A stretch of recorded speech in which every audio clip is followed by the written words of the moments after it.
friend.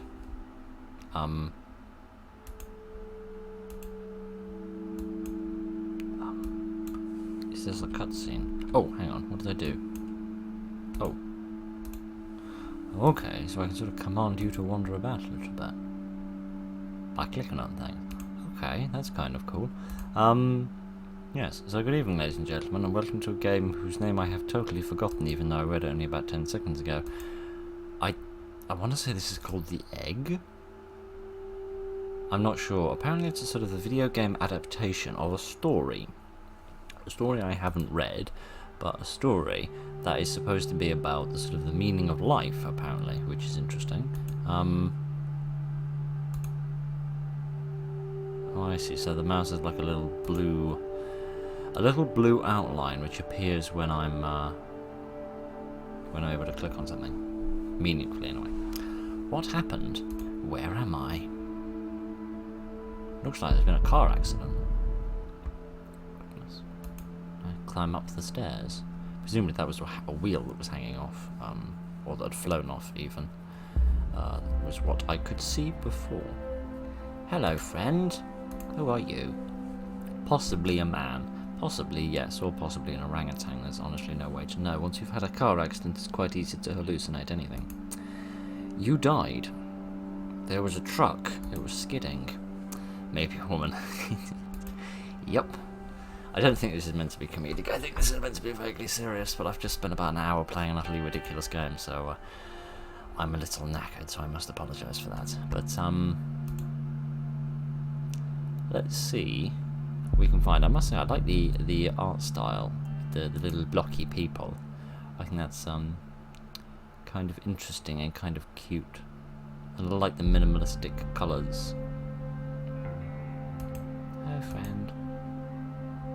Seems like this sort of light. It's like, there's almost like a light on the floor, which sort of leads me to where I need to stand. I died.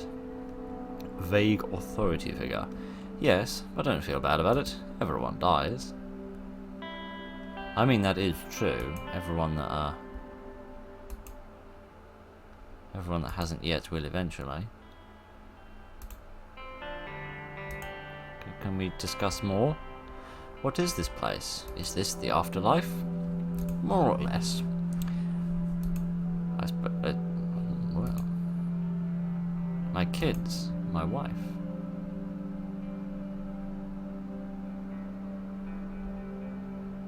Little people? Yes, I think they are.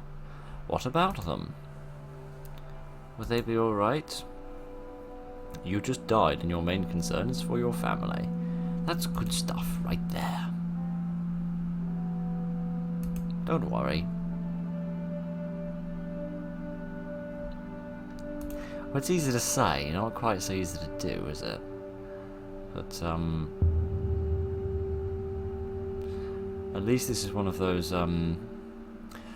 games you play where someone doesn't die in a car accident and and they're not some sort of raging alcoholic that's horribly hurt their family. So that makes a nice change, I must say. What further insights can you give me? They'll be fine. Your kids will remember you perfect in every way. They didn't have time to grow contempt for you. Your wife will cry on the outside, but will secretly be revealed. Oh, well, so much for my death not being a relief from my family. To be fair, your marriage was falling apart. If it's any consolation, she'll feel very guilty for feeling relieved. Oh. So what happens now? Do I go to heaven or to hell or something? Neither. You'll be reincarnated. Oh. Okay. That's what, is it, oh, giddy, I'm being really offensive. I can't remember the name of the religion that believes in reincarnation. Is it Buddhism? Are they the religion that believe in reincarnation? I genuinely can't remember. I'm so sorry. That's very, very impolite of me. What am I going to be reincarnated as? No, apparently it was Hinduism, not Buddhism. I stand entirely corrected. All religions are right in their own way. Walk with me. Okay. I shall trot on behind you. Teach me more. Where are we going? Nowhere in particular. It's just nice to walk while we talk. Now, ain't that the truth?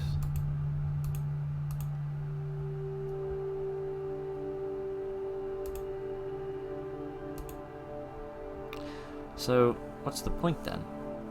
When I get reborn, I'll just be a blank slate, right? A baby. So all my experiences and everything did in this life won't matter. Not so. You have within you all the knowledge and experiences of all your past lives. You just don't remember them right now. Imagine if that were the truth. Oh, goodness, it might be the truth for all I know. That would be a hell of a realization. Imagine that if after you died you went into a sort of a lobby, I suppose, for want of better terminology, where you can sort of reminisce about the life you've just led and compare it and contrast it with all the lives you've previously led before going on to lead another one.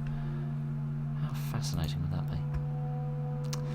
Your soul is more magnificent, beautiful, and gigantic than you can possibly imagine. A human mind can only contain a tiny fraction of what you are. It's like sticking your finger in a glass of water to see if it's hot or cold. You put a tiny part of yourself into the vessel, and when you bring it back out, you've gained all the experiences it had. I didn't get what you were driving at first, but suddenly it begins to make a little bit more sense now.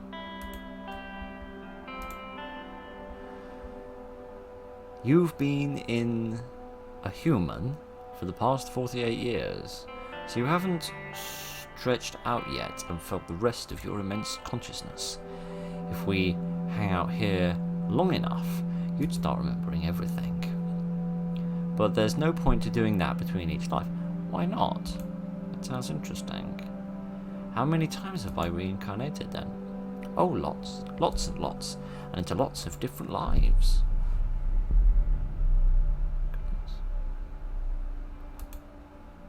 Imagine if our souls had all been kicking around since the Stone Age. That would be a hell of a thing, wouldn't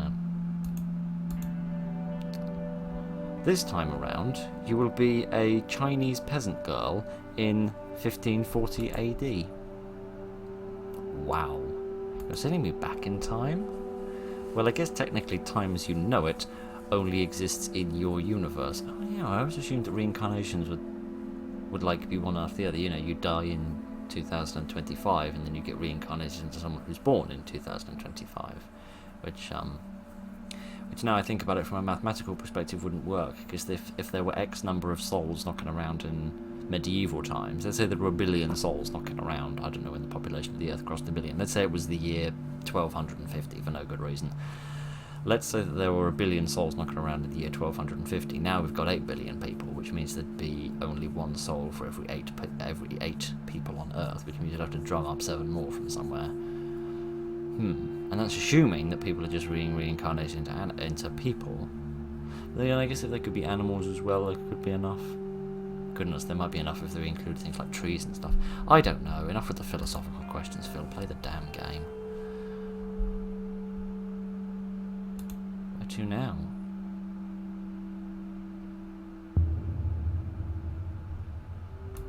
Over here, I suppose. Am I off to be reincarnated? Or do we get to chat a little more first? Oh, good. Is that the same figure? Yes, it is. Sorry, I thought it was my wife for some bizarre reason. Things are different where I come from. Where you come from? Oh yes, I come from somewhere.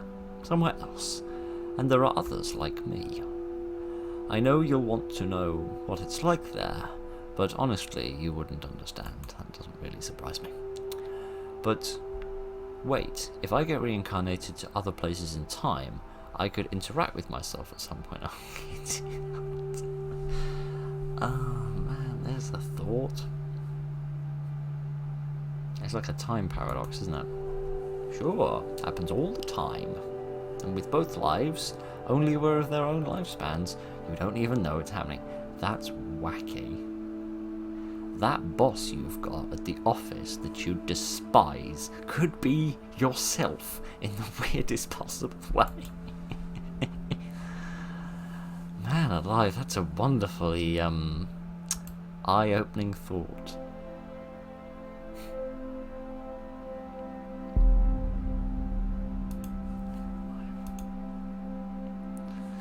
What other valuable insights and confusing statements can you make, my friend?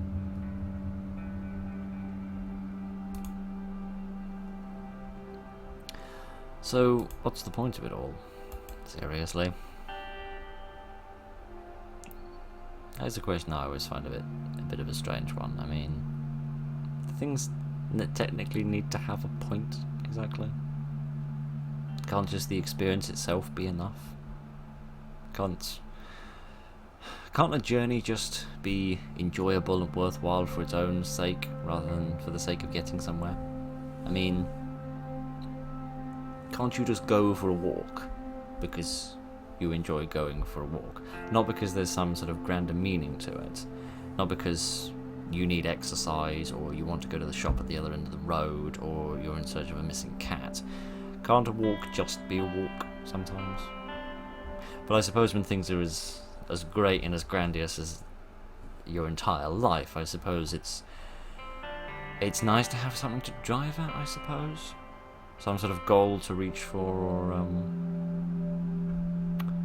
or something to aim at, I suppose. I don't know. I've never really needed a goal or an aim in life. I've just sort of meandered along and hoped that I'd get enough time to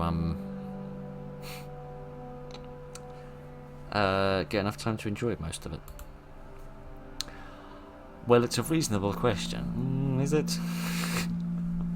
I mean, I guess it's understandable, but the meaning of life, the reason I made this whole universe, is for you to mature. You mean mankind? You want us to mature? No, just you. I made this universe just for you. With each new life you grow and mature and become a longer and greater intellect. Wow. Now there's another fascinating concept. Man alive, I bet this story is really good. I'll have to track it down and read it after this, because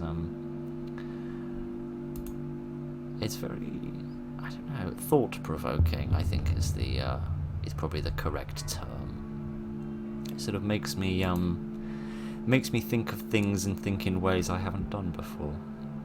What about everyone else? There is no one else. In the universe, there's just you and me. But all the people on Earth, all of you, different incarnations of you. I've been everyone. Goodness. I've been every single person in the history of the universe. I've been everyone that ever has been, and everyone that ever will be. That's wacky. That means I hold all of the greatest achievements that mankind has ever created, from splitting the atom to reaching space to the most productions of the most beautiful music and the writing of the most incredible stories, to also being responsible for the worst crimes that humanity has ever committed, including those involving the atom. So that's a lot to lay on a man all at once. I'm everyone. Now you're getting it. I'm every human being who has ever lived, or whoever will live. Yes. Wow. There's a lot of names of people running through my head, and I'm thinking, I wish I hadn't been none of them. But right.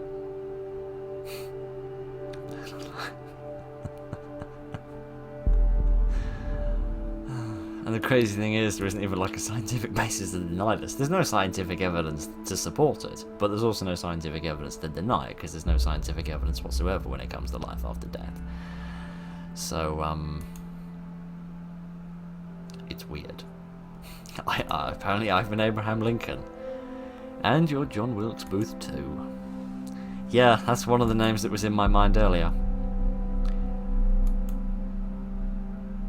Oh gosh.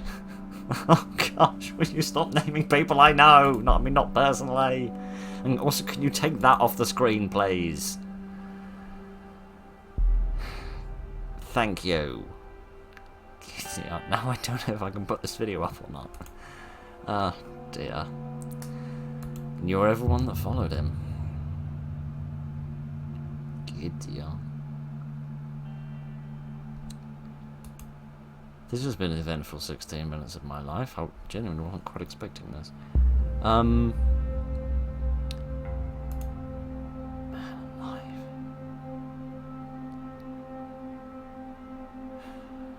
Right.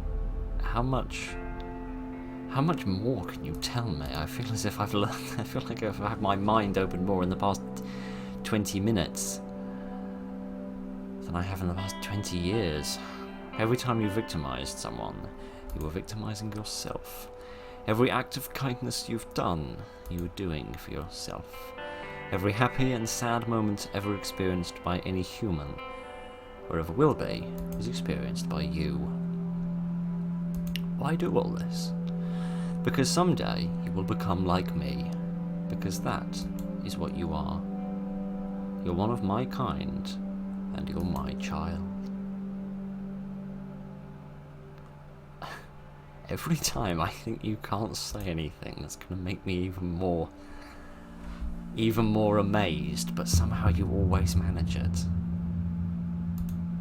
Man alive. I can see why this story got turned into a game. It's a hell of a thing. No, not yet. You're still growing. But once you've lived every human life throughout all of time, you will have grown enough to be born. How long does human time go on for?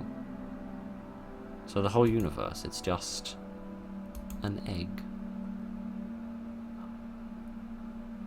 I might have brought the simile to a nursery, but okay. But now it's time for you to move on to your next life.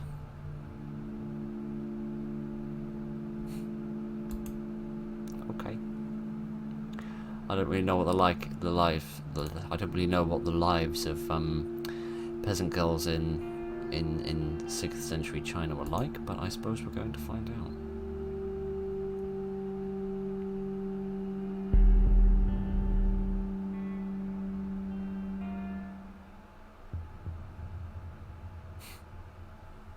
Wow. Yep, there he is. That is the writer of the story. Man alive.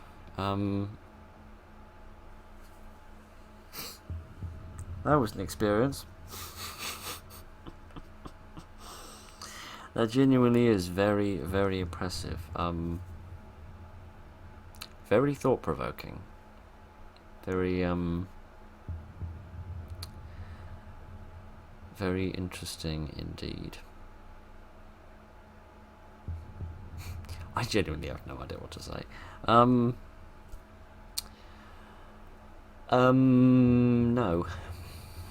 I don't think there's anything I can say. I'm not sure there's anything I should say. So I'll just say thank you very much for being with me as I went through that. I hope you found that as interesting as I did, because goodness, that was interesting. So thank you very much for joining me this evening, ladies and gentlemen. Look after each other, and good night.